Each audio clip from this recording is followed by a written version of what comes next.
Welcome to the appendix, where we read the primary sources of the past so that the present can be better understood. Today's primary source, Galloway's Plan of Union, September 28, 1774. Joseph Galloway, long a distinguished figure in Pennsylvania politics, proposed to solve the problem of colonial home rule by a plan which would give to the American colonies something approaching dominion status. This plan, at first favorably received, was ultimately defeated by a single vote and subsequently expunged from the minutes of the Congress. John Adams observed in his diary, quote, "Among all the difficulties in the way of effective and united action in 1774, no more alarming one happened than the plan of a proposed union between Great Britain and the colonies, proposed on the 28th of September by Mr. Joseph Galloway." Unquote. Resolved that this Congress will apply to His Majesty for a redress of grievances under which his faithful subjects in America labor, and assure him that the colonies hold in abhorrence the idea of being considered independent communities of the British government, and most ardently desire the establishment of a political union,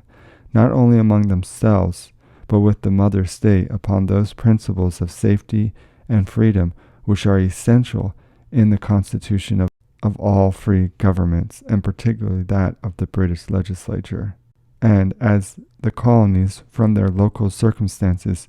cannot be represented in Parliament of Great Britain, they will humbly propose to His Majesty and his two Houses of Parliament the following plan, under which the strength of the whole empire may be drawn together on any emergency, the interests of both countries advanced, and the rights and liberties of America secured. A plan of proposed union between Great Britain and the colonies, that a British and American legislature for regulating the administration of the general affairs of America be proposed and established in America,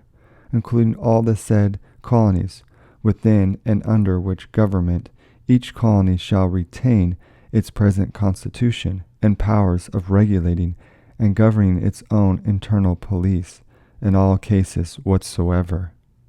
That the said government be administered by a President General, to be appointed by the King, and a Grand Council to be chosen by the representatives of the people of the several colonies in their respective assemblies, once in every 3 years. That the several assemblies shall be chosen members for the Grand Council in the following proportions, viz., who shall meet at the city of, for the first time being called by the President General as soon as conveniently may be after his appointment. That there shall be a new election of members for the Grand Council every 3 years, and on the death, removal, or resignation of any member, his place shall be supplied by a new choice at the next sitting of assembly of the colony he represented.